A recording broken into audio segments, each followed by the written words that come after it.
Okay, guys, we are live. So for those listening at home, welcome to the Dungeon Musings YouTube channel. My name is Kevin Madison, and I'll be your friendly director today, because today we're going to be making characters, actually, for a game we've been getting to the table sporadically in the last little bit, and that is MCDM's Tactical Heroic Cinematic Fantasy RPG, Draw Steel. Mine is the rare backwards printing, of course. And with me today to create some heroes for Draw Steel are the stars of our, I guess, fledgling Draw Steel campaign. For those listening at home as well, live, we were going to have our Night Below session tonight. American Thanksgiving has thrown our schedule for the week completely out the window, so we're making characters for Draw Steel tonight. We're going to be playing Draw Steel on Friday, and then I've got that should be the immediate future for changes. But let me introduce you to the stars of today. Now we'll go the order we've got everyone on the screen here. Why don't you tell us who you are, and I guess we don't know who you're playing just yet. First up is George. Hey everybody, I'm George. I don't know who I'm playing yet. It's really gonna be the most awkward introductions today. So next up is Jeffrey. Hey everybody, I'm Jeff, and I am really looking forward to making a new character. Nice. And last but certainly not least is our resident armor smith, Dave. Hey everyone, Dave, and I also know what I'm playing, and I'm also excited about making a new character. And I'm trying to decide: do I get outside of my area? You know, Nice. Yeah. tanks, rangers, and rogues. Do I get away from tanks, rangers, and rogues and play something different? Yeah, interesting. Ooh. All right. So before Draw Steel itself, the game, the RPG does have like sort of an implied setting that's in it. There is a little bit of details in the way of like gods and kind of like anti-gods or like evil gods in it. There's some implied stuff about the way that magic works, about the different species that are in there. But there's not really an official setting. So what we talked about before, following on what we sort of started doing with our Death to Hogar Must Die short adventures, is we're going to play in what we're calling Ersatz Aroth. And that is going to be effectively, we're taking many of the broad tropes of the setting of the World of Warcraft Azeroth, and we're going to twist it to be our own thing. So if you squint, you might see some similarities between the setting of World of Warcraft and what we're going to be playing with this game, but we're leaning in favor of including everything that is in Draw Steel. So there's obviously some species and ancestries that are not present in World of Warcraft. We're not trying to recreate the setting of World of Warcraft. We're just using sort of the ideas of like, there's a kingdom here, there's a kingdom there, there's a layout of the struggles between things. One thing we're throwing out is the idea of there being two ubiquitous factions that are playing against one another. There may be rival kingdoms or alliances that are against, but like there isn't going to be a clear partition of like these species are on one side, these species are on another, because we want everyone to play whatever they want. The setting for where we're going to start our campaign, just to give a place to start, is going to be our Ersatz Stormwind, which is going to be called Tempest Cove. And other than that, knowing that it is a human kingdom, knowing that that is a successor kingdom, knowing that it has some history, I'm going to steal some of the stuff we had in our Hogar Must Die adventure, because I really want to see that one through to the end, I think. And other than that, we've got nothing else. So everything else that we're going to make up about the setting is going to be in relation to the heroes. So for character creation, everyone's got their own character sheet now. For creating your character, the way that we do this is, number one, guys, is think. So you need to think about what kind of hero you want to play. Step 2 is pick your ancestry. Step 3 is your culture. Step 4 is your career. Step 5 is your class. Step 6 is a optional one. If you have a class that allows you to take a kit, you can take a kit, which is the makeup of gear that you use. You can obviously narrate whatever you want, even if you don't have a kit. It's just that the kit has a specific mechanical impact on it. And then it'll be rolling your complication, and then determine other details, make connections, and then grab your adventuring gear. So that is our broad strokes. Now, we obviously don't need to do this in a straight line. We can decide different things about your class, maybe a more important factor that you want to decide. So I'm fine doing this in any order. The class is the thing that does seem to determine your role in the party more so than any other part of that character creation process. So maybe just having an idea of what classes you guys might want to play might be a good starting point, and then we'll go and start right from the beginning. Does that sound okay to you guys? Sure. Sounds good. Yeah. That we were making a party as well as making a making your individual characters. So does anyone have a specific class that really, speaks to them? We talked before we went live about whether to play to your strength, what you usually like to play, or going off type or whatnot. I'm happy with either. There's absolutely nothing wrong with trying to see what something you love is like in this game, because it is a really interesting game. And the versions of the classes that are in the game are all pretty fucking cool.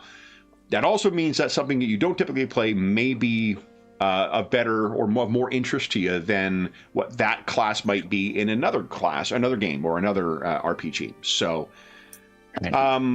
does anyone have one specific class that they're interested in playing, or would you like me to go through the list? Yeah, I was just going to say, I would love for you to just quickly list them all. Absolutely. So here's the class, and I'll give you sort of the D&D equivalents of them, because everything has a different name in this game. So there is the Censor, which is a trained warrior devoted to a saint or god. It's your paladin. Conduit is, and just for the sake of saving pedants in the comments, there's going to be more to these classes. Like, you can play with a Censor, you can also play like a warden or whatnot too. So for the sake of just thumbnail references, I'm going to use the D&D ones most closely associated with them. So, yeah, that's fair. Yeah, Conduit is the devoted priest of a saint or god. Conduit is your cleric. Elementalist studies the elemental forces of the timescape and controls earth, fire, the void, and more with magic. It is your mage, it is your wizard, it is your sorcerer, it is your druid, because you can build a druid character by leaning into the green or nature stuff with that. There's the Fury, coursing with the ferocity of the primal chaos in their veins. A Fury is a mobile warrior who gets up close and personal with enemies to dish out lots of damage. That is your Barbarian. There's the Null, disciplined and calm. The Null is an unarmed warrior who manifests with an aura that quells the supernatural and hinders the offensive prowess of their enemies. That is your Monk. The Shadow, stalking from the darkness. The Shadow is an expert assassin and thief who fights equally well in melee and range as they get the drop on their foes. That is your Thief or your Rogue. The Tactician, a brilliant strategist and weapon master. The Tactician excels at granting allies more movement and actions on the battlefield. The Tactician is your Warlord and probably the closest you get to a fighter in the game. A Talent is a master of psionics, manifesting powers that manipulate objects, minds, and time. A Talent is your Scion or your Psionicist. The Troubadour inspires allies with storytelling and swordplay that is as much art as it is an act of war. It is your Bard. It is your Skald. And that's all of them. The careers are a little broader, where you're getting into things like whether you're a gladiator or a criminal or a soldier or an adept or a scholar or a spy. But those are the classes that you have to pick from. That's going to inform the bulk of what your powers are going to be that you're going to use in tactical encounters. Any one or two of those jump out at you guys? I'm going to make a Polder Elementalist Acolyte of Fire, I think. No, I'm kidding. I would also, like Dave suggested, I'm going to try to go out on a limb and do something totally different as well. So I am, like, right now very open. I like that. So I'm wondering what you guys are thinking. I mean, if you guys want to do that, why don't we just all three of us play a shifted character class on this game and try it out? Because I've already kind of tried the Null out, and I like it a lot, but I've kind of felt that one, and that would probably be like, Monk is very obviously something I would always choose. So yeah. I'm all for going off If you guys want to shift your normal selections over by one, I can happily suggest what you guys would normally go with. Yeah. That would be funny. Dave, did you have something in mind? I know you were thinking about trying something different as well because you started that conversation. But now that you heard the list, were there any that sparked your imagination that made it sound interesting to play? Yeah, yes, but I kind of want to hear what Jeff says because I don't want to say Jeff's a yes man, but Jeff's always so accommodating in every campaign we play that I want to see what Jeff says first. What if I just typed roll 1d9 in the chat window and I was about to press the button to see which class I was going to be? I'll tell you what, that would not surprise me if that happened. That's hilarious. Oh, look at this. Ooh, a conduit. Oh, see, that's super off character. I would never choose a conduit. There we go. Okay. I love it. So Jeff's going to be playing the priest. What about you guys? What do you think, Dave? Should we all do D9 or just? But we won't. We'll do roll again if we get the same class. Yeah, like if you don't, if genuinely like it seems like okay, this actually isn't what I want. Oh, you can re-roll. What did you get here? That's a shadow, but that's kind of what I normally play. Oh yeah, that is kind of like what you would like when we're not playing Night Below. I've got all these thieves that I've played. So I don't know. What do you get, George? I did not roll yet. So let's see what I get. Yeah, here we go. Roll 1d9. I got a 4, which would make it a 1, 2, 3, 4. Fury, which is absolutely not at all anything I've ever played. Yeah, no kidding. Generally. So it'd be a conduit, a fury, and a shadow. Unless Dave wants to re-roll because it's 2 on book form. I'm just going to throw this out there, maybe an elementalist. Oh, interesting. Cool. That'd be very cool. Actually, yeah, that's true. We don't have like a true, spellcast, just, full-on spellcaster. So fury, an elementalist, and a conduit. How does that sound to you guys?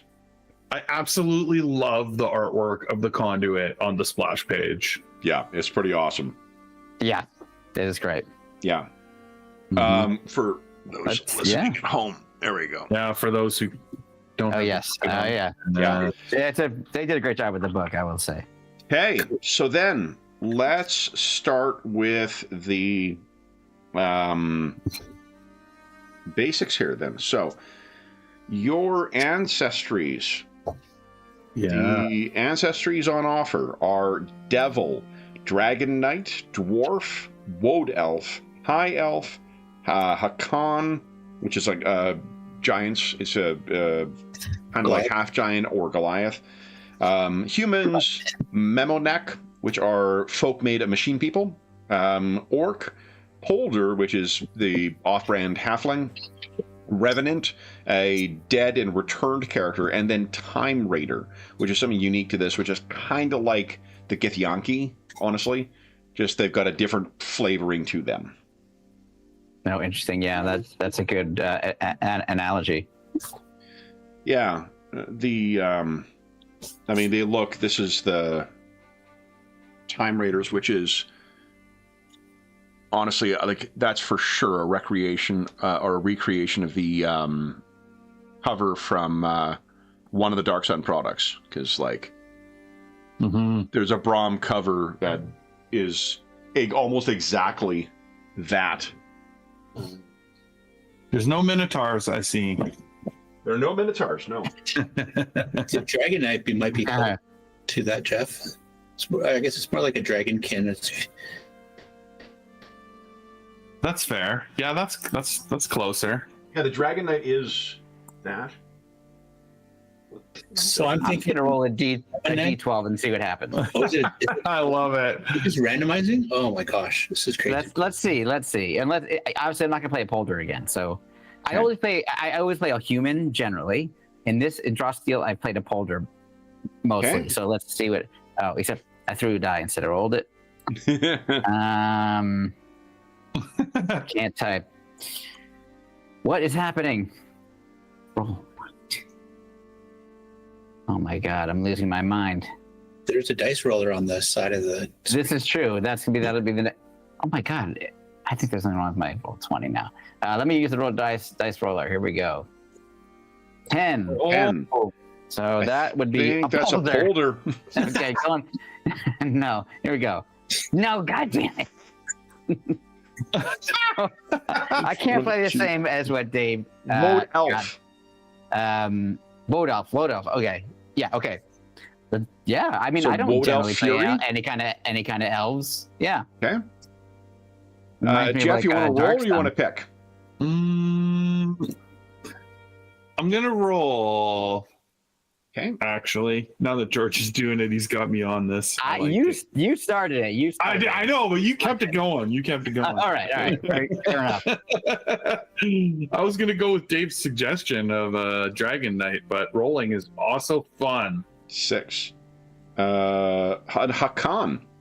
Stone Giant. Oh, That's awesome. cool. Pretty Yeah, interesting. descended from stone giants. Wow. Yeah. Interesting. You want to roll or you want to pick, Dave? You don't have to roll, Dave. So we met that Memenek priest, right, Father? It's just- Yep. I thought that was really cool. But then I saw the Revenant, and I'm like, oh, wow. Revenant. Yeah, agreed. And usually that would be like a Carl ancestry to play. Yeah, Carl played yeah. the Revenant Tactician when we played one. It was pretty fucking cool. Let's see what the fates tell me to play. All right, here we go. Ooh, Dave is interesting. 2. Look at that. Dragon Knight. Dragon Knight Elementalist. Okay. Sure. Okay. All right. I mean, it's kind of cool. So the first thing you're going to be picking then is you get to customize characters quite a bit in this game. You will have a signature trait that all characters of that ancestry have. So like the Dragon Knight, it's on page 29. You have Worm Plate. Your hardened scales grant you damage immunity equal to your level to one of the following damage types. Then you're going to have ancestry points to spend to pick different ancestry abilities. So we have, let's see here, it's a Dragon Knight, a Woad Elf, and a Hakan. These will go under the Traits tab, I believe, on your character sheet. And then each has, let's see here, Hakan's got 3 ancestry points. All of you have 3 ancestry points to spend on your traits. It tells you what the point cost is for each of them. Mm-hmm. And any combo that is equal to the total number of points is viable. Knowing what class you are, you can feel free to lean into something that would be useful. You can feel free to try and go against type to flush out a shortcoming. But yeah. So Okay. Hakan, your size is 1L, and then you've got whatever 3 you want. The Woad Elf. Where's the size? Is this like characteristics? Is where these things are going to be? I think. Let me take a look at Some of them. someone else's character sheet here, so I'm not flipping around for you guys. Oh, then there's. Oh, I hate this characteristics tab. Yep. Biography, no. I think it's under features. Features. Oh, yeah, so your okay. ancestry There you go. traits will be on the right hand side there. Oh yeah, okay, perfect. So those are the ancestry traits there. Yeah. I don't see a size thing. That's what Size is else- under the characteristics. So if you click on characteristics, there is size is with underneath might. Oh, there, yeah, 1L. Yeah. Okay, perfect. And then Just the university code for first year law. You're taking a 1L course, that means you're in intro, intro torts, intro constitutional law.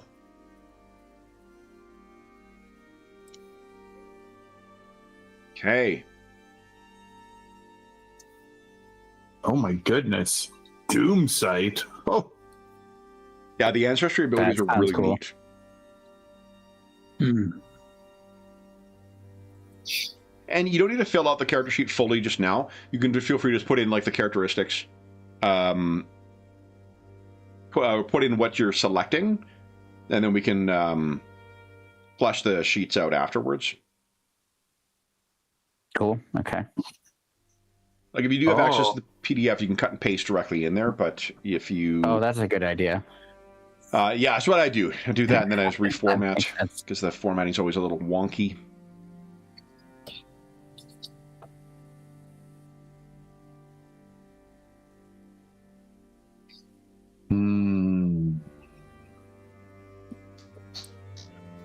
What are you guys thinking? What are the ones standing out so far?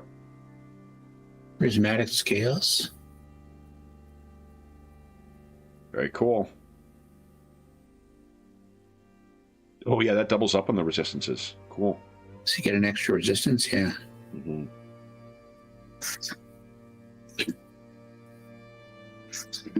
I think I'm gonna go with. Oh, sorry. Go ahead, George. No. I was gonna say they're all good. And just having Yeah, they're all interesting, right? Yeah. Mm-hmm. It's the pencil. Oh yeah, okay, the pencil, and then you can change it. I'm gonna go with forceful. Mm-hmm. So whenever you force move an creature or object of forced movement distance gains a +1 bonus. Nice. I noticed that pushing stuff around in this game was pretty cool. Mm-hmm. So that seems neat. And there's one called Great Fortitude for 2 points. Your hardy constitution prevents you from losing strength. You can't be made weakened. Very cool. That sounds pretty good to me. So I'm gonna go with those two. Okay. What are you, Dave and George? Dragon breath, dragon wings, dragon breath. Oh yeah. It's tough to sort a decision, right? Well, there's some other cool stuff, but those I've narrowed it down.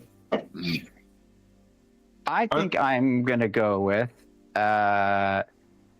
quick and brutal, which is when I score a critical hit, I can take an additional main action and additional move action instead of just a main action.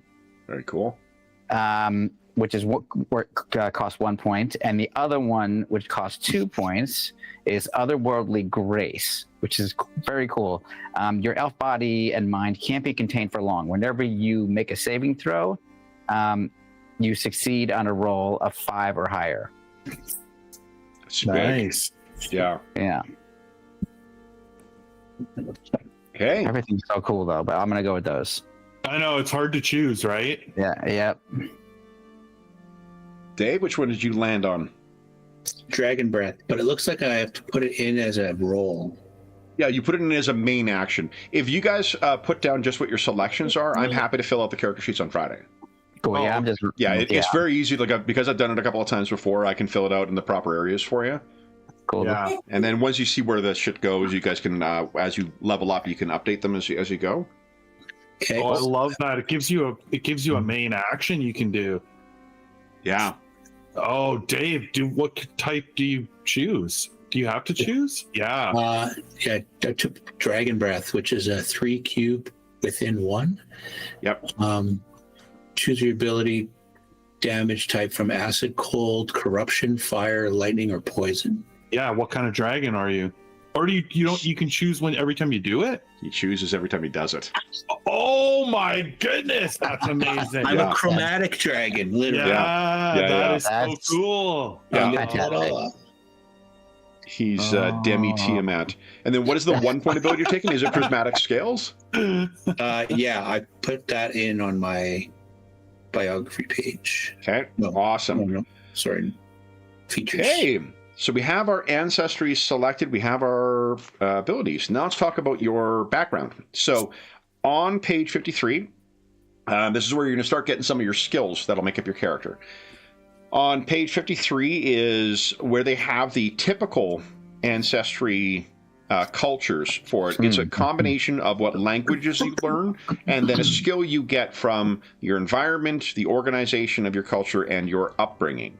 They have ancestry-related ones listed there for typical ancestry cultures, and then they have archetypical other things of like a farming village, a knightly order, mercenary band, a telepathic hive. You can feel free to pick one of those, or you can feel free to create your own combo if you'd like. They do a pretty good job of giving you some pretty standard archetypical things, as well as sort of cultural specific. So like if you're the Hakan one, you learn Voric, and the environment is rural, the organization is communal, and the upbringing is labor. This will be under your background. You put each of the selections for environment, organization, upbringing, and then you'll be making a selection for your skills afterwards. Each of those, even those things, give you other options to choose from. So what do you guys think? What were the backgrounds like for your heroes? Were you typical to your culture's background? Were you raised in an environment that was unusual? Were you raised in another species or ancestry's culture? Was the species that you come from the most influential thing on your culture, or was it the environment that you were in? If the latter, then one of the archetypical cultures is probably a better pick. If you're just sort of, your upbringing was typical for your species, the ancestry cultures is probably the better pick.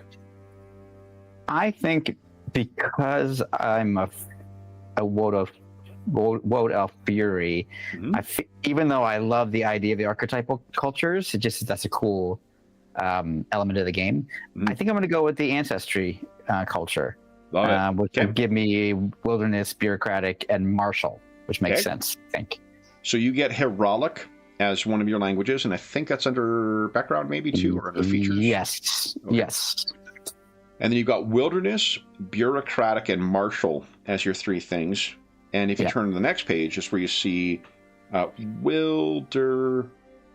You pick one skill from crafting or exploration skill groups. Let me find the page number for you for the skills as well. Cool. Skills are listed on page 255. 255. Yeah, 255 and 256 are the two pages that have the skills. And you'll be getting one from crafting or environment from wilderness, one from interpersonal or intrigue from bureaucratic, and from the martial upbringing, you'll be getting blacksmithing or fletching from the crafting group, climb, endurance, or ride from the exploration group, intimidation from the interpersonal group, alertness or track from the intrigue group, or monsters or strategy from the lore group. That's on page 56, George. Okay, cool. I had that list. Awesome. Where's you guys? All right. Jeff, Dave, what are you guys thinking? I'm going typical for mine. So I am rural environment, communal organization, and labor upbringing. Got it. Okay. So rural give you one from the crafting or lore skill groups. What's the second thing from the con? Communal, one from the crafting or exploration groups. And then it was labor was the final one. Either the blacksmithing skill from the crafting group, the handle animal skill from the interpersonal group, or a skill from the exploration group. It's worth noting each of them has a little quick build as well too. So if you don't want to have to, you need to make a character quickly, they've got suggested options. I used a lot of those suggested options for the pre-gens that we played. What about you, Dave? I'm going to go Artisan Guild. Whoa. Okay. Urban, bureaucratic, and creative. Nice. So you've got your one skill from the interpersonal or intrigue skill group from the urban. What page was the skills on? The skills are on page 255 and 256. Yeah. It's listed by the different groups there.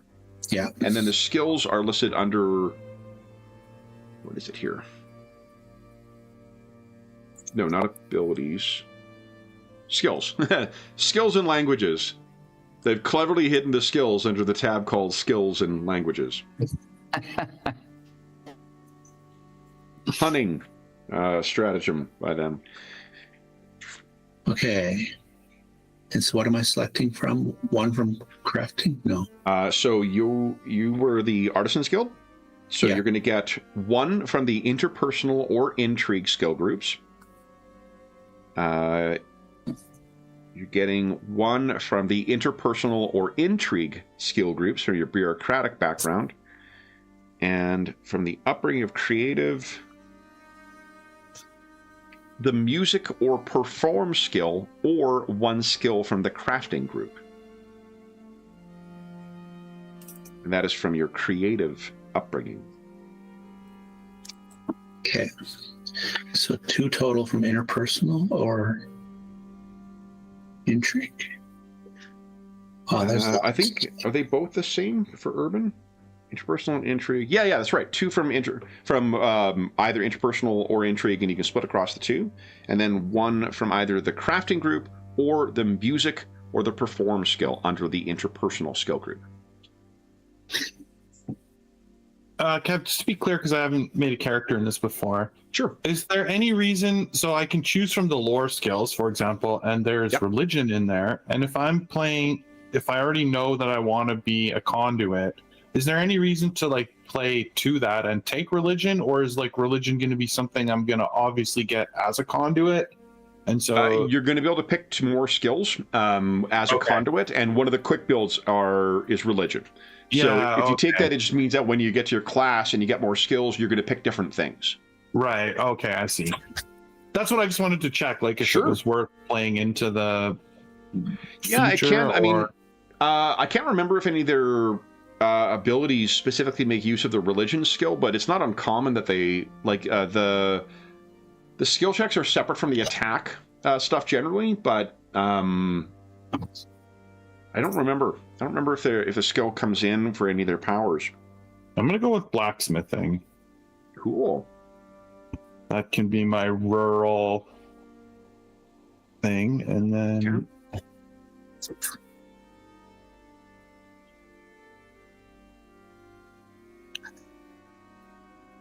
I'm gonna go.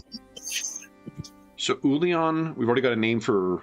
I do like giving the names early on too. That's a Traveler thing of adding the names early, so you get to know who you're meeting, as opposed to slapping a name on at the end. But there's nothing wrong doing it the opposite way either. So Ulion grew up among Hakan, and then so I'm interested to see what kind of deity he might serve. Yeah, that'll be interesting. So I'm going with climb and endurance for my 2 skills. My 2 other skills. Yeah. Okay. Sort of some physical exploration skills. Sure. What about the rest of you guys? Dragon Knight was a part of it. Is he? Did your Dragon Knight, Dave, then grow up in kind of like maybe in the Kingdom of Tepes Cove?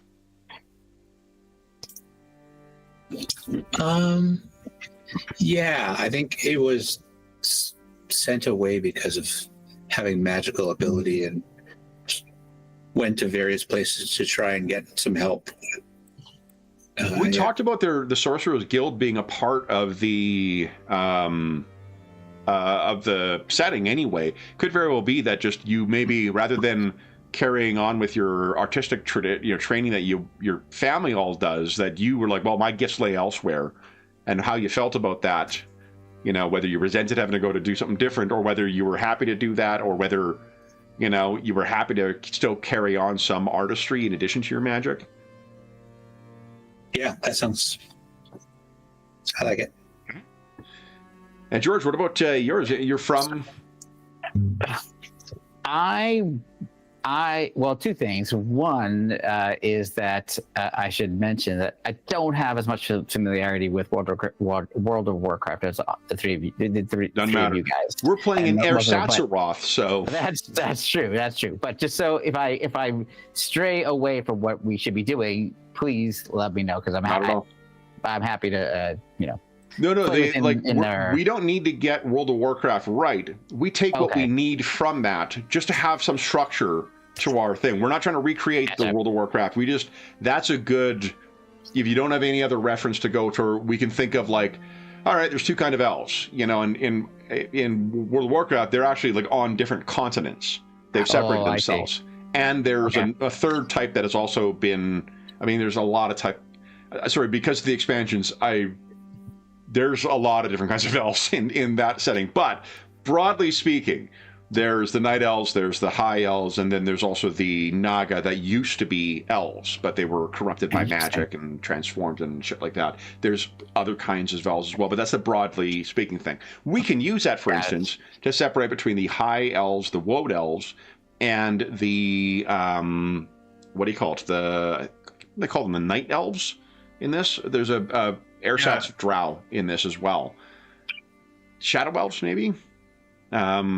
I don't remember, actually. But in any event, the whatever thing. So whatever you're thinking is, we can make that work. Like, it's more important that it's interesting for your character than it is to be, keep fidelity to the World of Warcraft setting. Yeah. Okay. Awesome. That's great. So essentially, I think that I was trying to come up with a name, but I don't have it yet. But I'll get it soon. But I feel like he comes from more of a tribal background. Which would have a bureaucracy to it. Like, it was a very, a tribe that had rituals and very clear hierarchy and all those various things.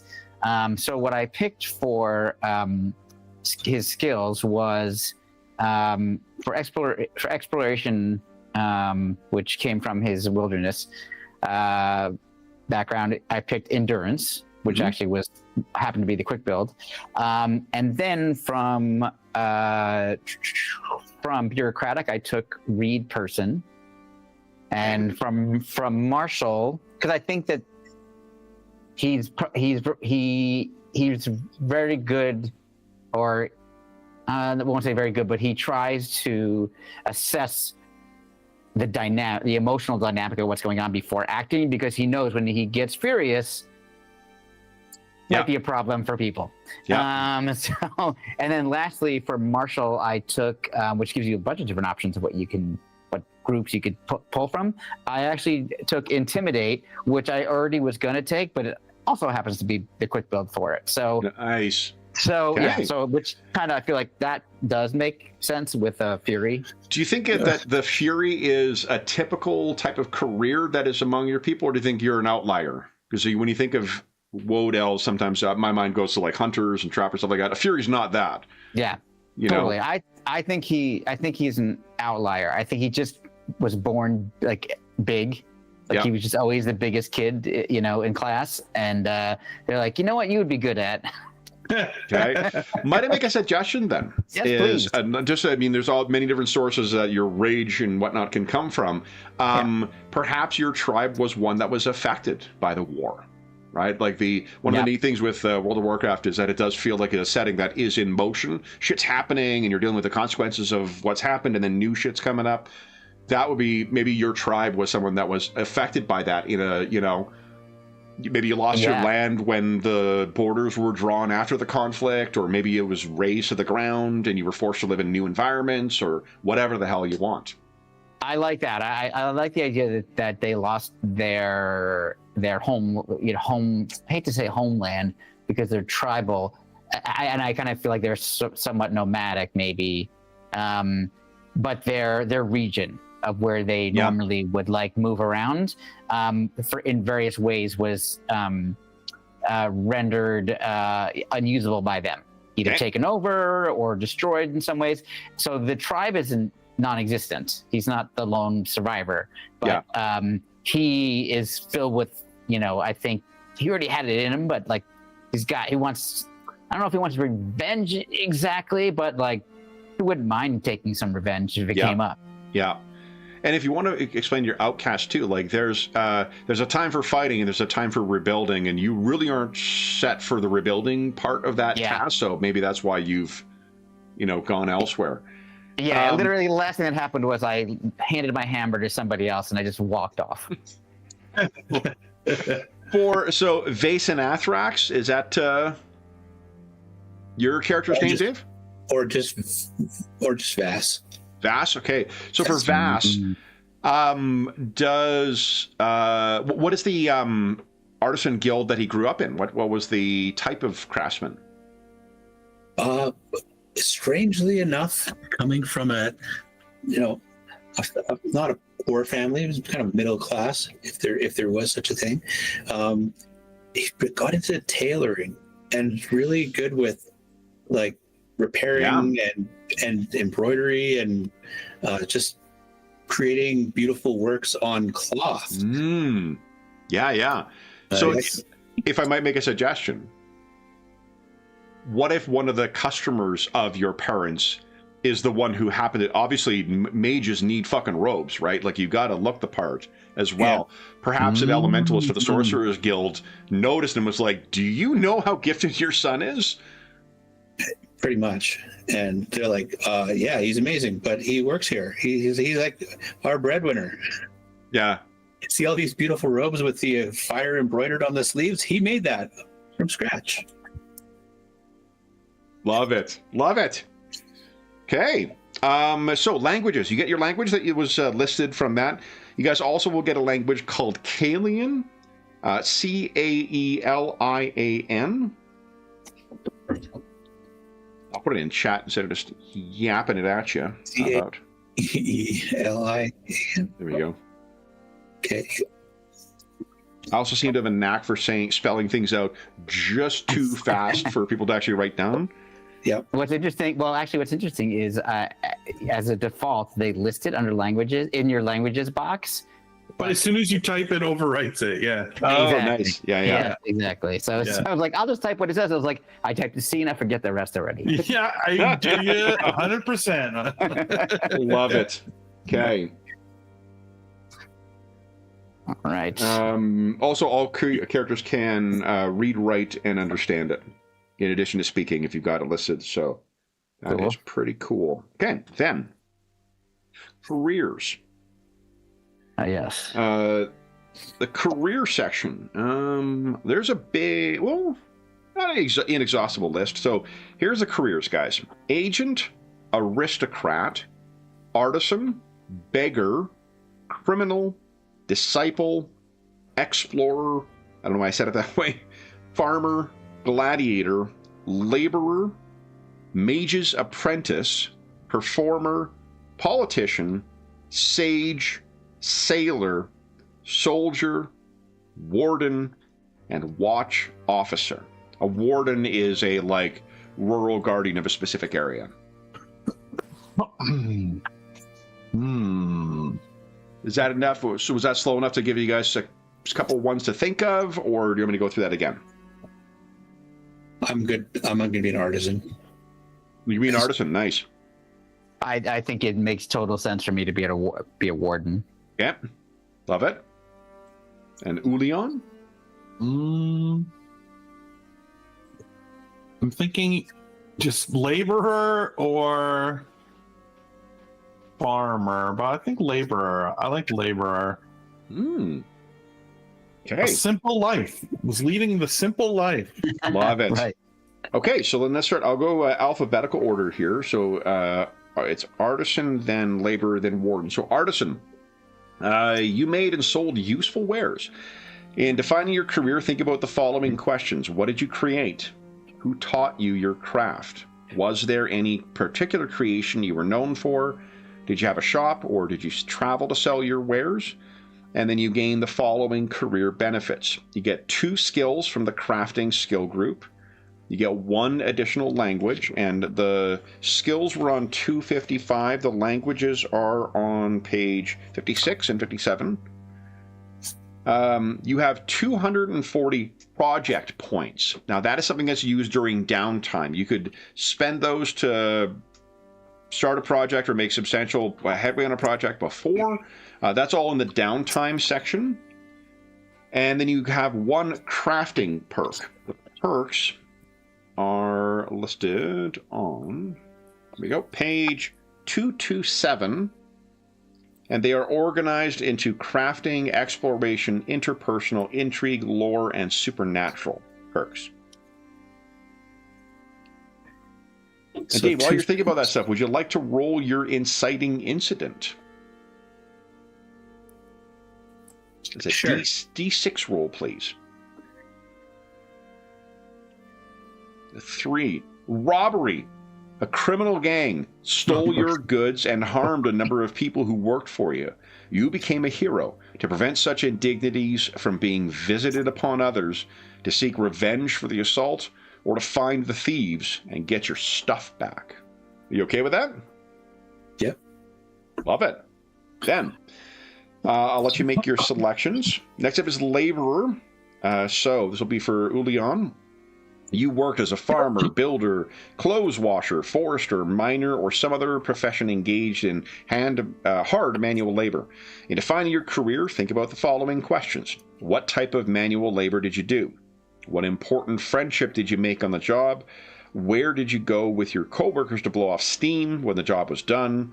What aspect of the job was most difficult for you? And then as career benefits, you gain the endurance skill, plus 2 other skills from either the crafting or the exploration group. You gain 1 language, you gain 120 project points, and you gain 1 exploration perk. Okay. You want to give us a D6 roll? I'm not even going to ask whether you want to get the inciting events. I'm pretty certain. Okay, D6.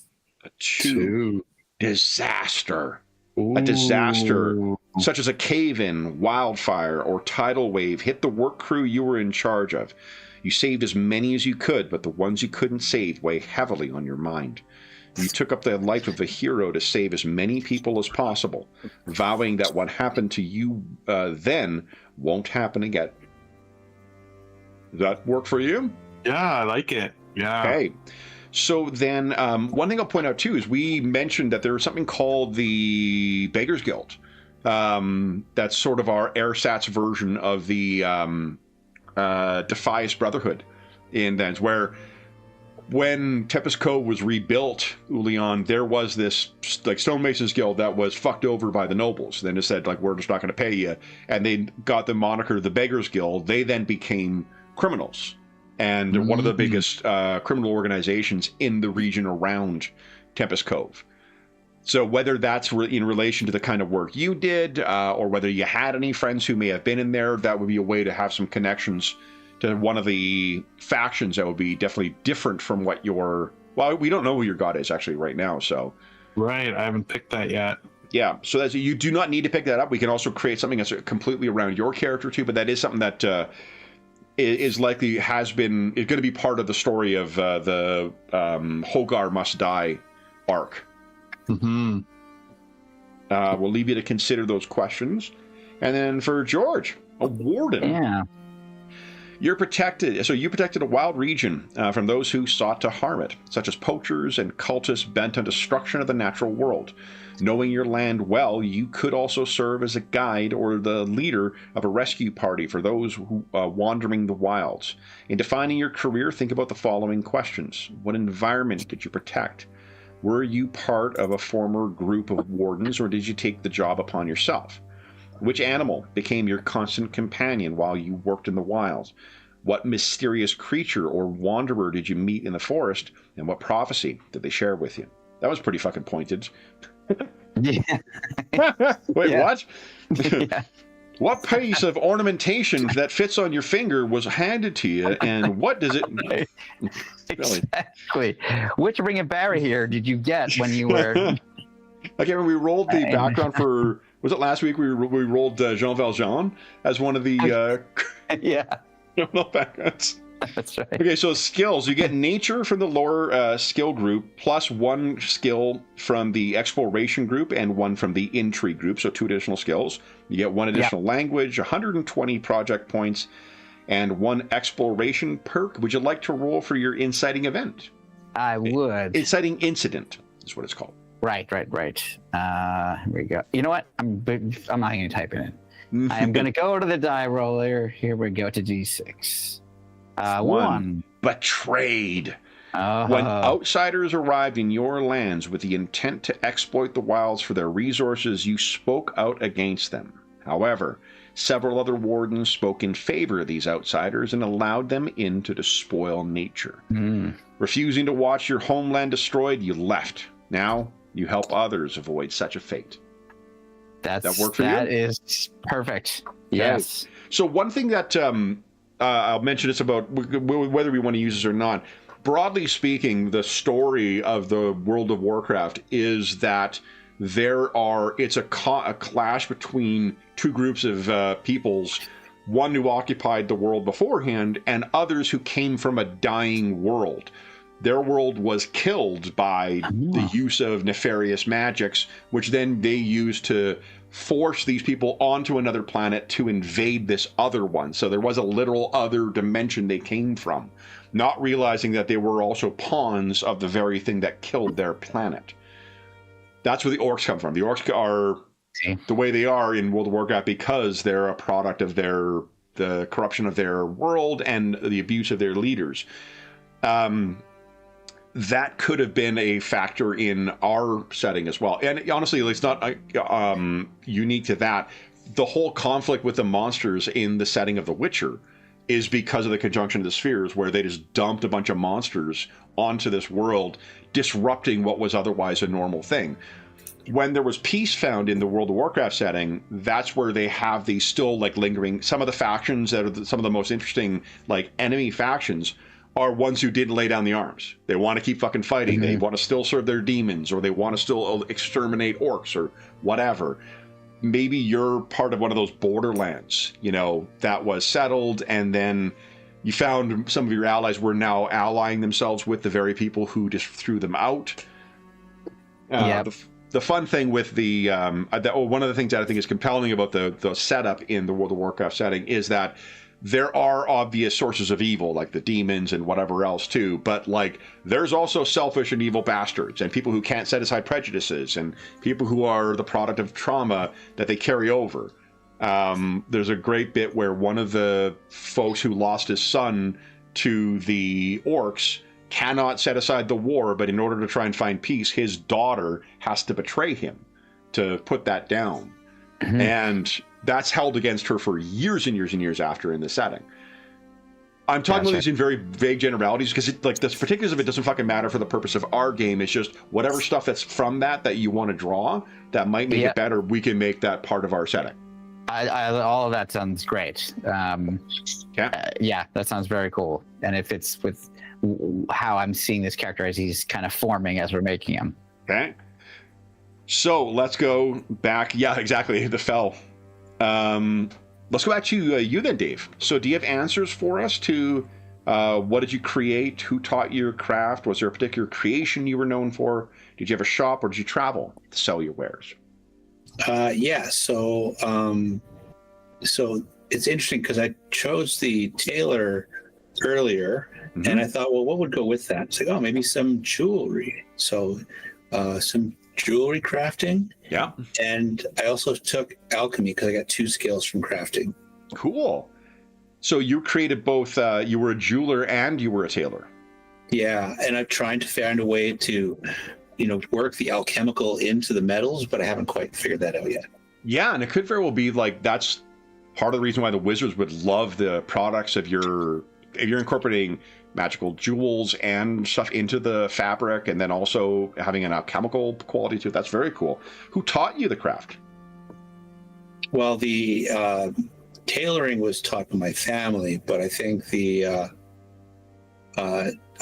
went out of the house to learn some of the other skills because just master tailoring way too quickly, and family's like, well, he's got to figure something else out. So what else can you learn? Do you think it was from like dwarves, from the what are they called, the Hakan, from the what are they called, the Meccan something? Memenek. Probably the Hakan. Hakan, cool. Okay, so probably some Hakan communities within Tempest Cove that you apprenticed to. That's cool. Any? And my family had a store, but it was, we're mostly just embroidered clothing and things like that. And we added some jewelry to it as things came along. And alchemy's just been a side project. It's not something I don't make potions for people to buy. So is the attack by the bandits thing, is that what prompted you to finally just take up the offer to become an elementalist? Yeah, I needed to be able to protect the things that I was making and the people around me. So, love it. Okay. Then the laborer, Jeffrey. What type of manual labor did Ulion do? So, based on the skills that I had and sort of the story I was looking at, I was thinking maybe we were mining. Very cool. Yeah. So, swinging a sledgehammer, breaking rocks, digging for precious metals, because I also had blacksmithing. So I'm thinking, that could have started as simple as making the tools for the mining, but like also digging up the metals to forge, weapon and armors to sell. Cool. As sort of a continuation of that. Okay. What important friendship did you make on the job? I think I made lots of friends on the job. He was really a part of the whole community of the mine. Like, he thought this was his whole life was going to be. Were you like a crew leader or like a shift leader or something like that? Yeah, maybe like an actual shift leader sort of thing. Like, had his little crew of 5 people that he worked with. Yeah. Because I took navigate as one of my exploration skills. The idea of like using, because it's like how to read a map and follow a map. And I'm thinking, like, if you're digging mines and you're traversing them, the safety of your whole crew is getting in and out of those mines. And if you wish, so in the World of Warcraft setting, there's a separate continent called Northrend, which is like, it's your AirSats Norse stuff, right? There's like storm giants there and shit like that. In our world, maybe like you're from sort of that region. If you want to, I'm not sure if you want to have a nautical part of it too, but it could be that as you had got up, they realized your capacity, like you could do more for the mining crew than just swinging an axe or a pickaxe. Maybe you got involved in transporting the ore as well, and maybe you got involved in transporting the ore abroad to Tempest Cove. Potentially. I mean, at first I was thinking, and I mean, that could be an advancement there, but I rolled disaster for so I was kind of imagining like a cave-in or something, killing a bunch of my friends and coworkers. Mm-hmm. And the whole Hakan thing is like foreseeing their doom, like foreseeing their future, and sort of like not resisting it, like just going with it. And I think that maybe, and the book sort of talked about how that's like a curse from like the trickster god. So this is like, it's almost like a religious curse in a way. And that's sort of his inciting event. So I was imagining that like his coworkers are like, he's trying to save their lives, and they're like, no, we die here. Like, they're taking their last breath. Like, what are you trying to save us? Because I took heal as another skill of like, he's trying to save their lives, and they're like, no, this is where we die. And it's like, kind of cursing the gods of like, what kind of a curse is this? And I think that's sort of what drove him to religion, is like, maybe he can reverse sort of the fate of his people, of like, sort of that may undo religious doom. It's love it. That could be why you're the outcast then too, right? Or why you're out adventuring, is because they're like, no, we made this deal. Awesome. And it's sort of like, but this can't be forever, that we're all sort of doomed. And so, where did you go to with your coworkers to blow off steam when the job was done? I was imagining that, like, obviously like the typical tavern thing, but I was thinking if it was maybe more, we like, smoked pipes or had some kind of a herb that we smoked or something that was like, more like a hookah den or whatever you would call it, right? Where you're like, rather than your typical tavern. Love it. And then what aspect of your job was most difficult for you? What did he struggle with? I think just the mundanity of it, just like every day is exactly the same, and it's just labor. And I think that, like, as much as he thought that would be his life, it was like not enough of a challenge, not enough of making a difference in the world, just sort of trapped, especially like feeling trapped in a mining job, I think makes a lot of sense too, right? Yeah. And I mean, we don't need to keep it that way, but if Northrend is sort of like our AirSats Northrend is like a land of fate, right? Where there is people who just accept that that fits with sort of the Norse-ish, qualities for it. That might be why you left and went so far away. And then Dave put it in the thing, did you mine any gems? When you came to Tempest Cove, you may have been in that community, and that may be where you met Vast. Yeah, totally. Yeah. Okay. I like that. Okay, and then for Gwyn, we've got a name now. For Gwyn, what environment did you protect? So I was thinking, a forested region, but that included other kinds of terrain, hills, going into, up to mountainous edges of a mountainous area that the tribe that I belong to would, nomadically travel to. It would be really unlike me to have another part of the campaign world that looks exactly like the foothills of Alberta. But I'm certainly willing to stretch myself here. But there's actually there's a place that's kind of north of Stormwind in World of Warcraft called Redridge that is very much like what you're describing. Mountainous, but also like there's foothills, there's big lake areas as well. That's perfect. That's exactly what I was thinking. And yeah, so that was sort of like it's a big region, but we were nomadic, so I wouldn't be roaming that entire region all the time. Yeah. Just wherever our tribe happened to be in that season. Yeah. Well, there's also like settings that are within there. There are knolls probably within there as well. And then north through some of the mountain passes into this vast scorched area that is like some of the demonic dwarves live there, as well as some of the primal elemental forces. So like you're right on the cusp of where some really dangerous shit is as well. And they certainly felt the impact of the war. So perhaps that's another element of what was lost to your characters. Yep. To your like character. That. Okay. Were you part of a formal group of wardens, or did you take the job upon yourself? Yeah, so I decided that I was part of a formal group of wardens. Love it. It was a hierarchical group. And do you have a obviously name for them?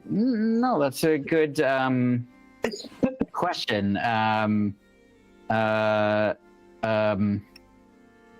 I want to say they were called, and this word I think will have a different meaning for them, like protectors of the Fae, but not meaning like fairy or like Fae creatures, but the Fae being anything of nature, like like which includes the magic of nature itself. Like a mythology. Sounds like would they have been like a legacy organization that just found themselves in a new role after the war, probably? Yeah. Exactly. Okay. Exactly. Which animal became your constant companion while you worked the wild? Again, thumbs on the scale on that question. Well, I went against what they were trying to force me into. Yeah. And I picked, I just looked down at my shirt and picked a falcon, which is on my shirt. It. Yeah. And you won't be able to see this, but that's the name on the shirt is Straighten. Yeah. Which that's a real Scottish clan. Nice. Which is what we think we are descended from ultimately. It's weird, George. You've also got the same name as the guy who wrote Frostburn too. It's really weird. No relation. No relation. That's that country singer you're thinking of. But literally, our house in Scotland is on the ancestral lands of the Straighten clan. It turns out. Oh, that's super cool. So totally random. Anyway, so I saw this shirt online, and I was like, I gotta get that. So awesome. I chose a falcon. A falcon, I love it. Companion, yeah. And then, what mysterious creature or wanderer did you meet in the forest, and what prophecy did they share with you? So what I decided was that I met some kind of sort of strange wandering hermit, who kind of looked, like he was tiny and spoke in sort of a strange voice. The voice that came to mind was oh my god, now the actor's name is escaping me, but we all know who he is, who played the wizard in Conan the Barbarian, the Mako. Japanese actor. Mako, exactly. Yeah. Who kind of had that like squat look and like and but he had like antlers, like but after this interaction, I wasn't sure if like those antlers were something that he put on, or maybe he was part of some. Was he human or polder? Or he looked human, or but then again, maybe he was somehow half fawn, or he was unsure after it happened. It was all like very mysterious. But what I think the prophecy that that Gwyn was given was that the world would be returned to its former peaceful existence, but in order for that to happen, I would have to die trying to reclaim what had been lost. Okay. So that I basically I'm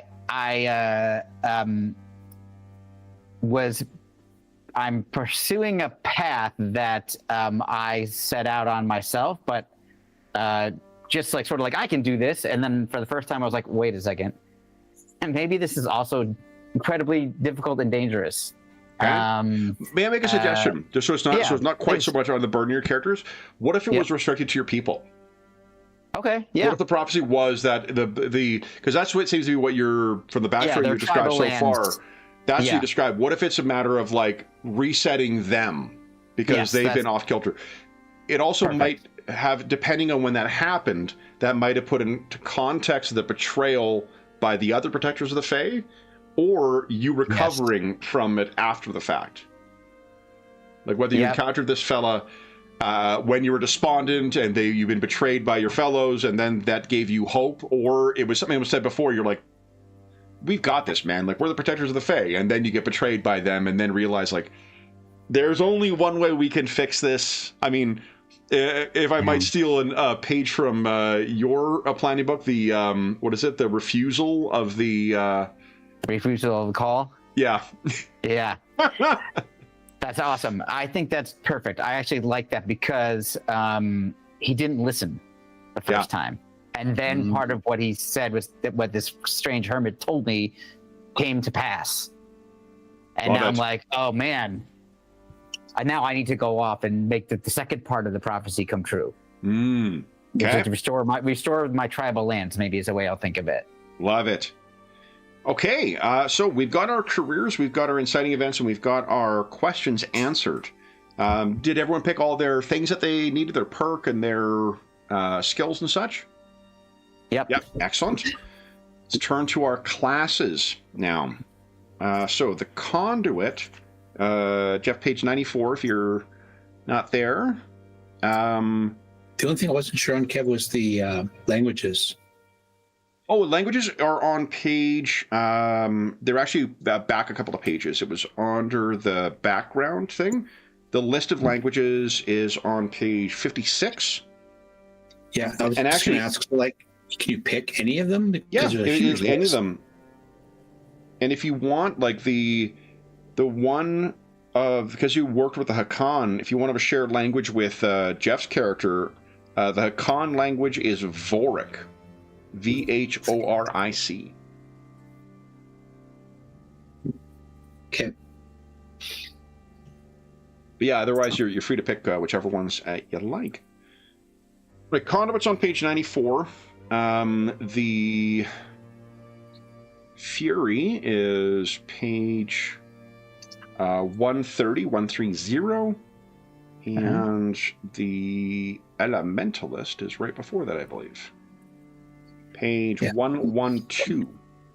So there's a couple of things that you can, let's start with the basics of it. You guys, each of the classes will tell you what your starting score is in your class ability, which will be like your favorite one, which is a 2. So that's like might and agility is 2 for the Fury, reason is 2 for the Elementalist, and intuition is 2 for the Conduit. And then you pick an array that's listed under there for the rest of those stats. You can pick whichever one you want. Okay. You don't need to worry about filling out potency. It'll fill it out itself as long as you've entered your class and your stat.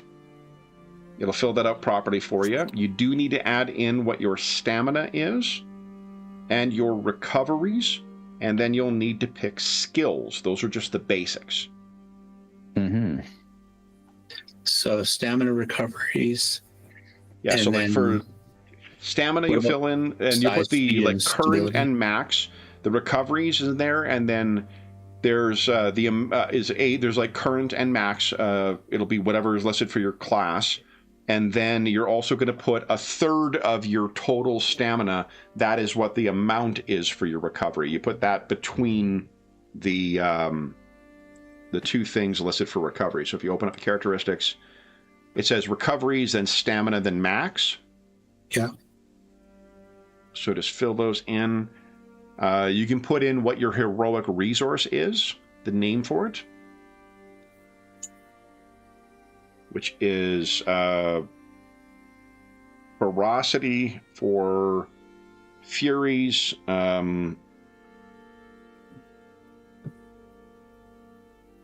essence for elementalists, and piety for conduits. I'll cut and paste the way you gain heroic resources when I update the sheets with your various abilities and stuff too, so you don't need to worry about that for today. If you just pick your skills and pick your starting characteristics and then enter your stamina and your recoveries, the other stuff should take care of itself. And then we can talk about your subclass. And I wanted to quickly go through what you're selecting for each of the classes, because it's something I fucked up a couple of times where I picked like multiple copies of something, or I forgot to pick something. For each of the classes, there is that little list. It's a little level cheat sheet on the first page on the top right that has what you get for it. So every one of the things that's listed there is something you get to pick. You do get quite a bit to choose from at first level. And just good to make sure that you pick each of them. I think each of your classes also gets the same number of abilities. 2 signature, 1, 3, 1, 5, and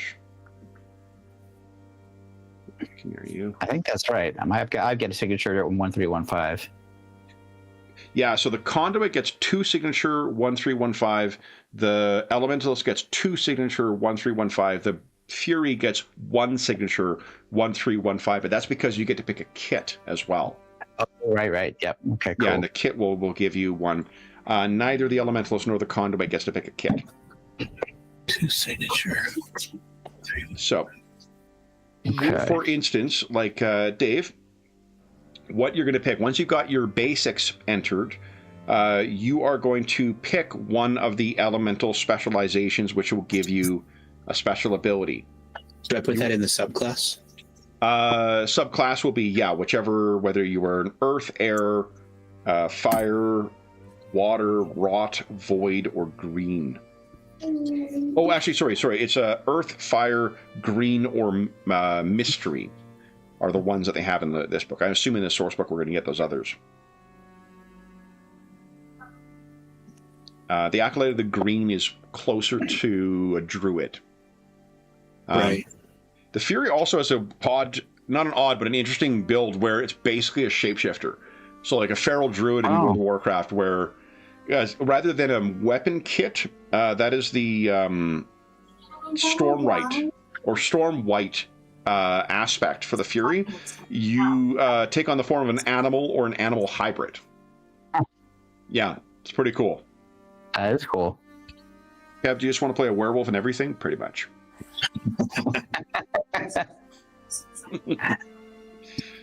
And then your choice of god, Jeff, is obviously going to influence your domain. So what kind of god you follow, that will be your subclass, whether it's like creation, death, fate, knowledge, life, love, nature, protection, storm, sun, trickery, or war. What page is that on, Kev? That is on page 96. That's the full list of, Oh, it's right after where I was. Okay. Yeah, one of the things you will pick from it. It's good to, you don't need to fill out the full forms for the stuff. Just making the selections is good enough. Yeah. I'll fill in afterwards, but it's worth, once you've made your selections, going back over that list on the first page of your class to make sure you've picked everything that's listed there. Some of these features are things you can change when you guys complete a respite. I'd ask you to pick one to start with. Just have one on your character sheet to start with, and then if you want to change it afterwards, that's totally fine. Just we don't want to save those picks for the start of the first session. Those things are things like the Conduit Ward and the Conduit Ability. Those are things you can swap out. Elementalist has something similar. They may actually be called the same thing. Ward and something else. Elementalist Ward, Elementalist Ability. Yeah, there we go. It's the same. Furies don't have that, but their primordial aspect is what informs the growing ferocity feature.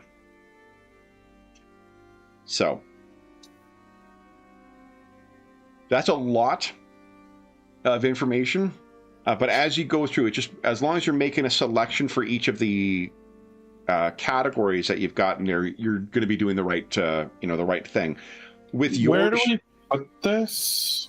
It'll either be under abilities or it'll be under the features. Features is where you're putting class features, so things that aren't ability actions. So like your signature abilities and stuff like that, those will all go under the abilities tab, which is going to be main action, maneuver, triggered. If you just put the name in for it, that'll be sufficient, and I can fill it out for you afterwards. Oh, okay. Okay, the features, there's a class feature section. Yeah, okay. Exactly. We're next to where you put your ancestries. Right. And then, George, because you're going to have a kit, we found out that the kit feature works now.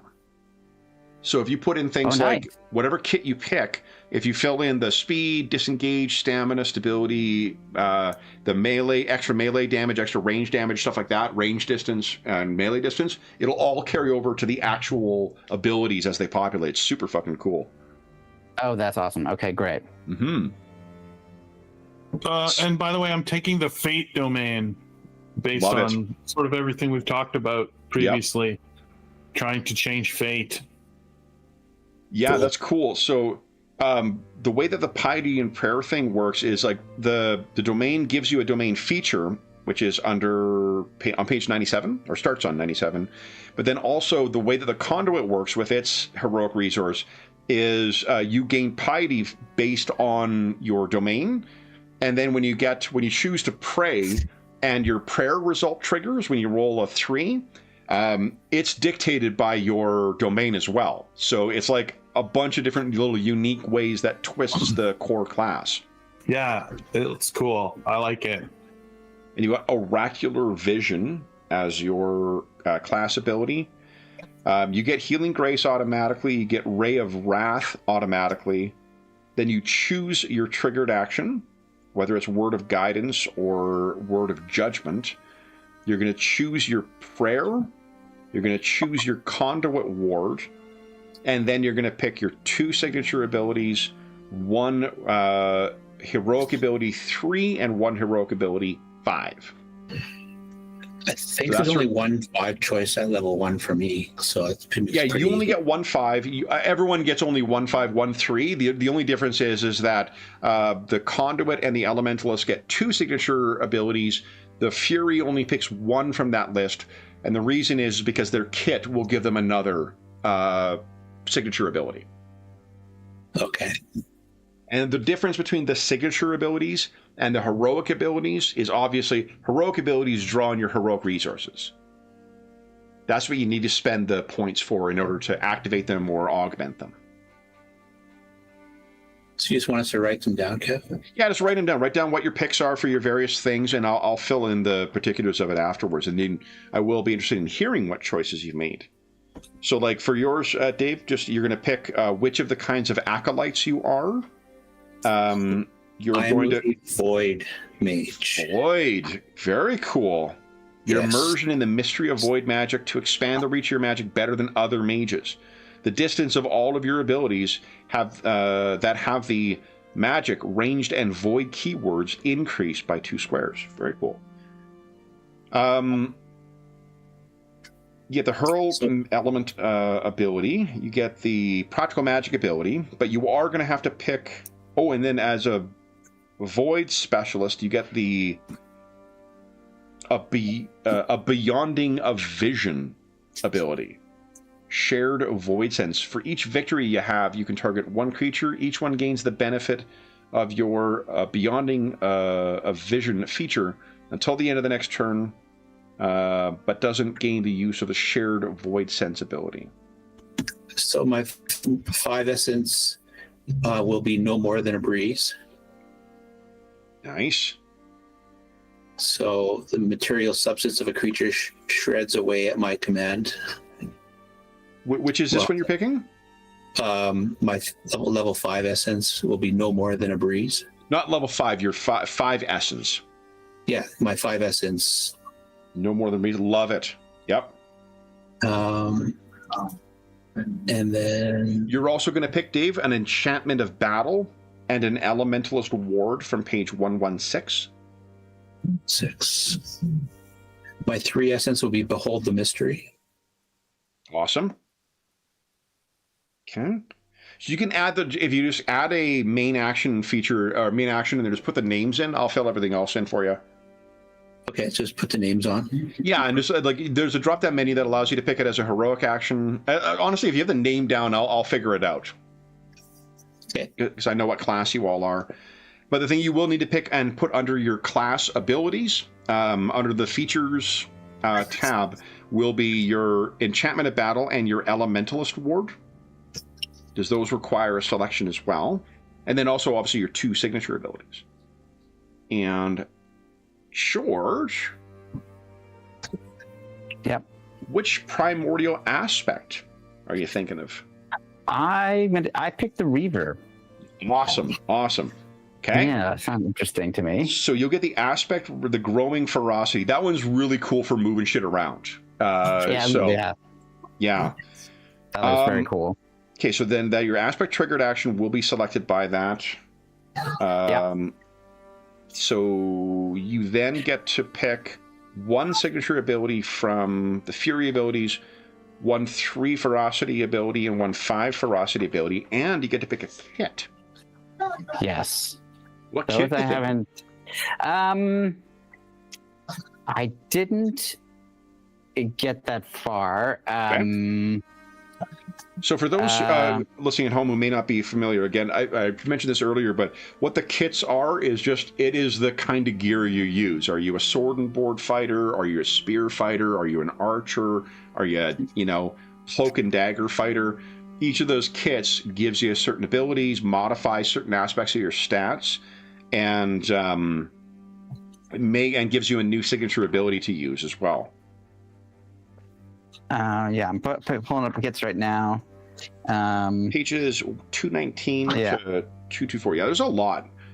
Yeah, I mean, I'm tempted to go with the default because it sounds right to me, which is Panther. Which one? But it was Panther is the kind of Panther is what Dave's character used. It's Oh, okay, yeah, okay. Yeah, big risk. What it does is it gives +4 damage. So the only damage modifier is a +4 to your tier 3 abilities, but it means when you hit those big hits, they hit really hard. Right. Wait a second then. I might do, just to, keep things different. Mm-hmm. I actually might do, I think I might go with a ranger. Oh, very cool. 221. Okay. +1 to all melee damage, +1 to all range damage, +5 to the range distance. Yeah, that's pretty cool. And a hamstring shot. That allows you to get up on people too. And the cool thing with kits, you can swap a kit with a respite. Oh. Yep. So when you have a respite, you can swap out your gear and try something different. Okay, that's great. Well, I like ranger. I'm going to pick ranger. Okay, love it. For sure. Yeah, that's very cool. I'm going to pick my 3 abilities. Okay. Nice. So, I mean, once again, it's like there's so many good options. Many of them too, like for both Ulion and Vaz, that ward that you picked and the other thing, those can be swapped out, like the prayer and the, I can't remember what yours was, the battle magic, those can be swapped out with a respite as well. So if you find like, oh, I didn't like this, or like whatever the circumstances, I need something different, you can always swap those out during a respite. Right. And those go under, again, those are the features of your your class. Yeah. So, like for yours, you're going to want to pick a. Yeah. I'm going to go with the Prayer of Steel. Very cool.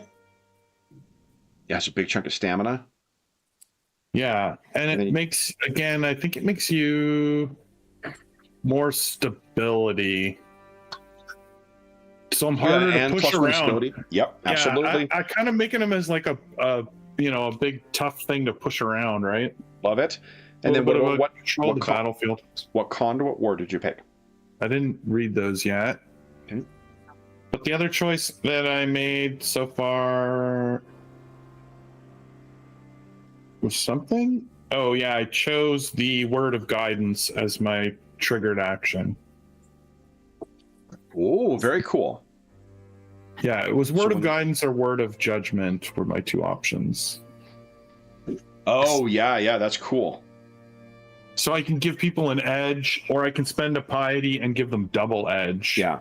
You can tell that the creators loved playing rune priests in 4th edition because that's what one of their abilities. They could swap out between two different like buffing damage, buffing things. I played a rune priest in 4th edition. I fucking loved it. Nice. Yeah, I used different colored dice for depending on what rune state I was in too. I really enjoyed that. So you got to come to, and then what about the elementalist Vaz? What did you take as your battle prayer or your battle magic and your ward? I took the enchantment of permanence, which just gives me extra stamina and stability as well, and ward of delightful consequences. First time that you take damage, gain 1 surge. Very cool. Surges are a neat resource for buffing the potency of spells or buffing the damage of spells. So that's pretty handy. Cool. So. Yeah, and just so you know, I picked for my abilities. For my signature, I picked Brutal Slam. Nice. For my ferocity 3, I picked Back. Kind of like knocks, it's like a burst effect where I can knock enemies back so I get surrounded, which may have happened in a previous game we played. Yeah. With certain people. And then lastly, I had to take this one because of its title, but also what it does. It's called Make Peace with Your God. Love it. Yeah. Gain 1 surge. The next ability you roll this turn automatically obtains a tier 3. That's huge. Wow. Huge. You know, and then like that, it's gonna be cool to see how the Ranger pairs with it too. But that would be a good pairing with the Panther kit, because the Panther kit gives that +4 to damage with tier 3 abilities. Yeah, I'm so against doing the same thing. No, and I think like the whole thing, you're going to be quite quick, I imagine, because of the Ranger thing and whatnot. So like seeing you use that ability and then like close in on folks, that's got a kind of a scary hunter quality to it, I think too. So that's true. That's true. Yeah. Awesome. Well, we'll see how it goes. Cool. It'll be fun to try it out. Yeah. All right. So then, have you guys made your selections for your various signature abilities and heroic abilities? That's the last thing that I need to do. Okay.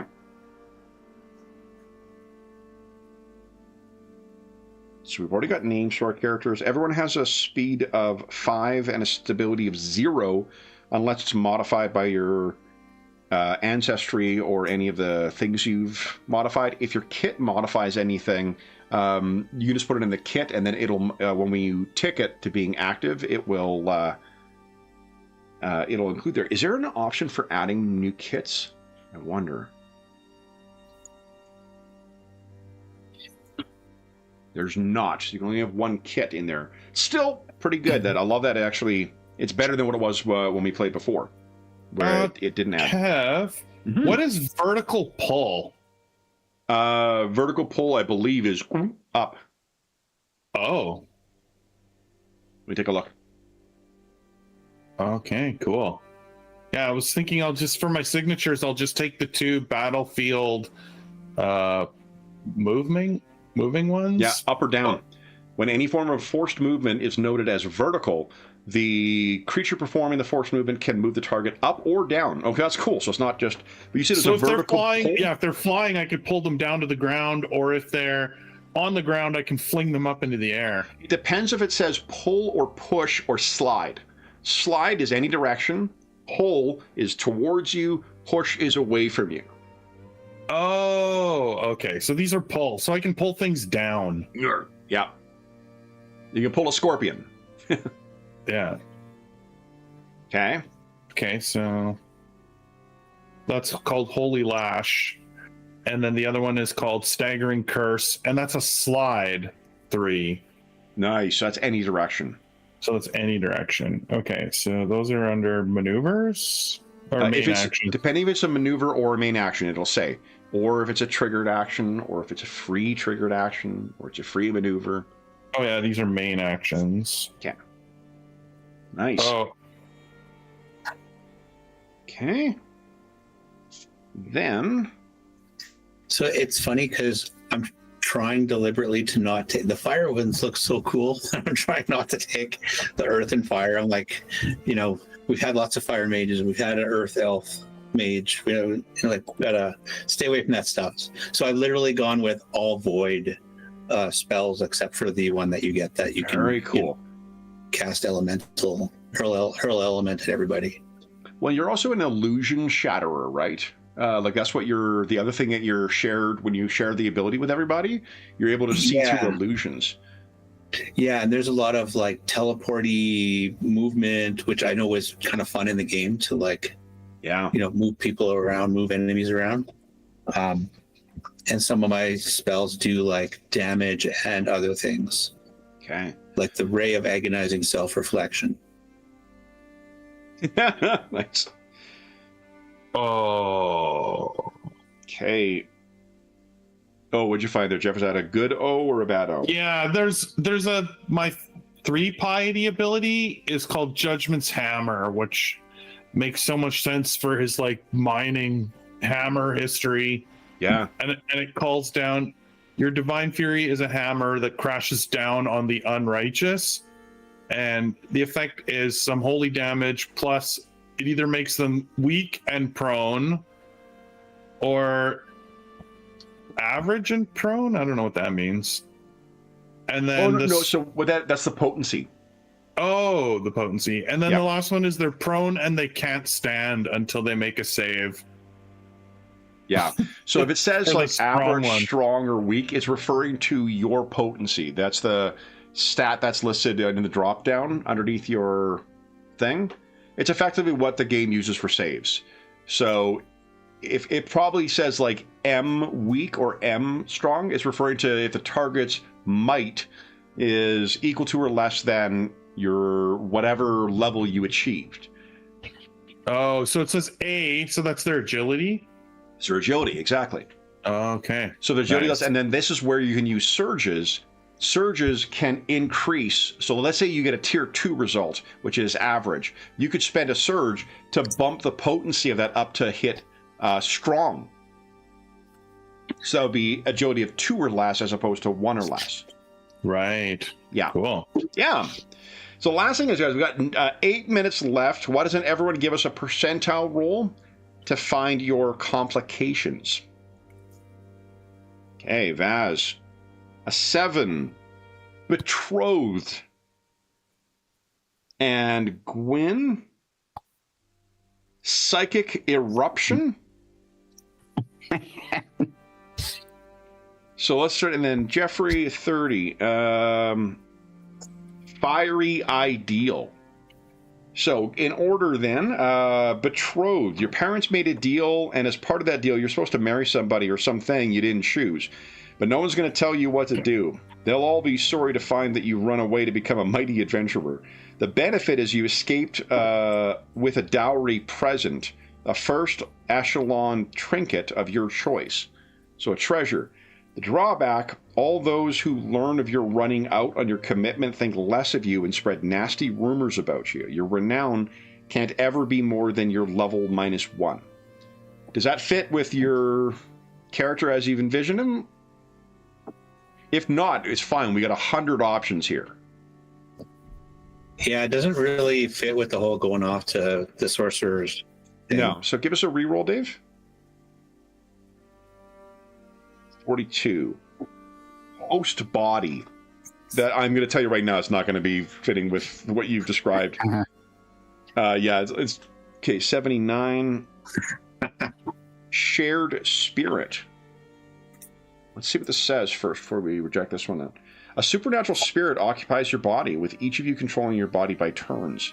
You and the spirit share the same short-term goals and work equally with your companions, though you might have different personalities, mannerisms, and long-term goals. So in this case, this could be like a mage. It could be part of that whole void magic that you've got. So during the robbery, when my magic really manifested, because I was doing elemental magic, like the basics. But then when I was hunting down those robbers, the void magic manifested, and maybe that's what it is. Maybe the spirit and I opened up the void magic, and the spirit and I slammed together, and now. So here's the way it works: is on a start of each day, roll a d6. On a 1 to 4, you're in control of the body. On a 5 to 6, the spirit does. Alternatively, if you and the spirit are on good terms, you can choose each day who's in control. Choose 3 of your skills. You can only use these while you are in control of the body. Then choose 3 new skills, which you can only use when the spirit is in charge of the body. That's kind of funny. Does that work for you? Maybe the spirit is a different type of elementalist, and it's like when the elementalist spirit's doing it, I'm like a water elementalist or something like that, and I'm like, no, I don't want to do that. Yeah. Well, I mean, it is your skills, right? Not your signature abilities that change. Okay. Yeah, just the skills change. Oh, that's not too bad then. Yeah, this sounds cool. Okay. Then Standards in Dragon Age 3. Yeah. George, you got psychic eruption. Yeah. Which sounds like something adolescents experience. Yeah, yeah, right, exactly. I just read over it. It doesn't seem like it. Give us a percentile roll. Yeah, let's do it again. Here we go. There we go. 68. Let's go up one by one. Raised by beasts. Interesting. This could have been why you're a Fury, right? That's interesting. So what it says is you were orphaned or lost in the wild, and a friendly animal pack, perhaps bears, apes, or wolves, took you in. Returning to so-called civilization was a shock. The drawback is you don't have a culture, and we've already sort of built your culture. Yeah. All right, let's try the third time's a charm. Again, we got 100 options here, so we're going to find one. Okay, 19. I feel good about this one. Punishment. Okay. Through ignorance, fear, spite, or selfishness, you refuse to help someone in need. To teach you a lesson, a deity offered you what seemed to be a blessing, extra power to help you heal yourself in times of need, but harsh consequences should your need become excessive. You took the deal and now benefit from the blessing, but also suffer from a curse.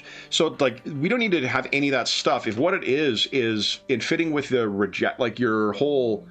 If that spirit sort of told you needed to do that and you rejected, perhaps that's what triggered this. What the benefit is you gain 1 additional recovery. The drawback is when you're out of recoveries, you're dying no matter what your stamina is. That's pretty harsh. It's pretty harsh. If that doesn't fit, give us a percentile. Let's do one more. Let's see what we get. 58. Got a lot of random rolling. I feel okay about this. Medusa blood. Totally. What? Medusa blood. Your mother and father never saw eye to eye, but you know this because your father is still alive and your mother is a Medusa. So again, we don't need to take any of that stuff. What the effect is, stone eyes. You have the following ability. It's a stone eyes ability, a ranged magic effect, which slows the creature. It has no effect on a creature who can't see you or purposely avoids your eyes. The drawback is out of combat, you use your Stone Eyes ability on anyone who meets your gaze, whether you intend to or not. Your companions do not know how to make your companions know not to make eye contact, but strangers are likely to trigger the ability unless you cover your eyes. What if? Go ahead. Yeah, because this happens to be the very next one, which kind of sounds interesting to me. I was going to propose, what about misunderstood? Your appearance marks you as a part of a group that is universally feared. You might be a gentle soul, but you're not often given a chance to prove it. It's no wonder you usually wear a hood or whatever. And then benefit and drawback is when you reveal your appearance to creatures who don't know you personally, you gain an edge on any test involving those creatures where the brag or intimidate skill could be applied. But you take a bane on any test where the flirt, lead, or persuade skill can be applied. So let me tell you my pitch for Medusa Blood. Oh, okay, go for it. Yeah. So here's what I'm thinking is, again, fit with the whole to add a mechanical consequence to your rejecting the call or refusing the call is, what if it was like an ability that you were supposed to be able to use to, it doesn't turn to stone. The mechanical effect is that they're slowed. What if it was grabbed by roots? And that was sort of the gift that your forest spirit gave you. But then when you were like, no, man, I'm not doing this. Then it became this inconsequential thing. So now, you travel with veiled eyes or something like that. Like, you don't even have to blind yourself, but you could be like going around with a fat piece of fabric over your eyes that you can see through, but people can't see your eyes. So and then when you reveal it, if a consequence happens, like say I happen to roll a consequence or you roll a consequence on your attack, your thing's been knocked off and now your allies might be affected. No, that's awesome. And I think a cool image would be like me stepping out from behind a tree with my bow, and I've got this bandana across my eyes, but I take do a make peace with your god maneuver, and boom, I just nail you. All right, I'm down. I'm down for that. Does that work for you? Yeah, I like it. Well, I think it'd be like, it's a cool ability too, because you can actually use that as well as part of your your ranger ability allows you to slow them down, right, with the thing, and then also you've got this vision thing, so you could really be a kiting expert and choosing to pick fights where you want with that ability. That's true, and a little bit of controlling the battlefield kind of thing. Absolutely, yeah. Okay, that sounds awesome. I like it. That work for you? Yep, perfect. Okay, Jeffrey, 30 was fiery ideal. Yeah. So. A spirit beyond your comprehension instilled you with a special purpose. Choosing God, how can you not think of the jerk when you hear of that phrase? Like, so he hates these bottles. Cans. He hates these cans. Choosing you to be the guardian of a place, a cause, or a philosophy. The flame that now burns in your soul can sear your enemies or you if you fall short of expectations. The benefit is when you fight on behalf of your special purpose. Again, like, why would you choose that phrase? Come on. I know Matt Colville's around the age that we are, so like he knows what that. That's true. Whenever you obtain a tier 3 outcome with a damage dealing ability, the ability deals extra fire damage equal to your highest characteristic score. The drawback is when the director determines that you act against your purpose or fail to live up to the high standards associated with it, you take fire damage equal to 5 plus your level. This damage can't be reduced in any way. Yeah, it's interesting. It fits if you found this purpose later, your whole thing of like setting aside your race's obsession with fate. I could see why that might be. And if you want to embrace the fiery thing too, because the Hakan are sort of stone people, when that's manifesting, you may look like, there's subsurface magma. Yeah. I like that. Yeah. Because a fiery ideal doesn't have to be a way of like forcing you to do shit. It could be stuff you're already doing and just gives a mechanical consequence to when you're not pursuing that, like breaking fate. Yeah. You're giving up your... Exactly. Or not breaking, but mastering fate. Does that work? Yeah. I like it. There you go. All right. So guys, we have created some characters. We need to do some connections and stuff like that, but we can do that at the start of sessions. And it sounds like we've got a connection between Ulion and Vass. How did Gwyn, do you think, fit into this? Or do you want to determine what that's going to be once when we play him the first time? I don't have because they come from such different backgrounds and probably locations. I don't have one that immediately springs to mind. If one of you two has one, I'm open to that. Or we can wait till Dave's got an idea here. It looks like adventure together for the first time. Bogar must die. Still. Again. Bogar must die. Yeah, exactly. Yeah, that's the connection. Awesome. Yeah, so you guys have hired on to, because Vaz has got a connection to the Sorcerer's Guild. We know how he and Ulian know one another, and you were brought on because, you're this mysterious, cursed, and veiled elf. I will point out to fans of World of Warcraft will be very happy there's an elf with some shit over his eyes in this, because there's one character in particular that is a very popular kind of anti-hero in the canon. So that look, guys, I didn't even try, and I exactly, did stop right clock, thing. baby. Yeah, that's right, exactly. Well, Illidan, exactly. Cool. This is awesome. All right. Like, you're not necessarily gonna have the demon horns. Well, but the vibe is the same. Yeah. Awesome. Okay, then, guys. Closing thoughts on your heroes, the heroes that have come together here. How'd you like Hairgen in Draw Steel? It's fun. It's the first time I did graded a character, even though I played a few different ones. So it was cool to see the process of how you get to those characters. Mm-hmm. There are definitely a lot of options that are really cool, which is great. Makes it a little bit hard then to pick things, but that's what it should be. But overall, what I like the most is that and whatever the math would be on it, but the seemingly unlimited number of variations of characters that you can generate is really pretty amazing. And it will work together, like whatever career, complication, perk, class, subclass, whatever, all those things, you could make them work. Yep. It's not like, oh, this is just broken, it will never work. Like it's all really cool and interesting. Just depends on what type of character, both in and out of combat, that you would want to play. We haven't talked about this in a game in this context in a long time, but it's incredible that the game spreads out rather than up. Mm-hmm. Right? In the course of getting those options, you're getting more opportunities, more abilities, more things. It's not just like making the numbers bigger.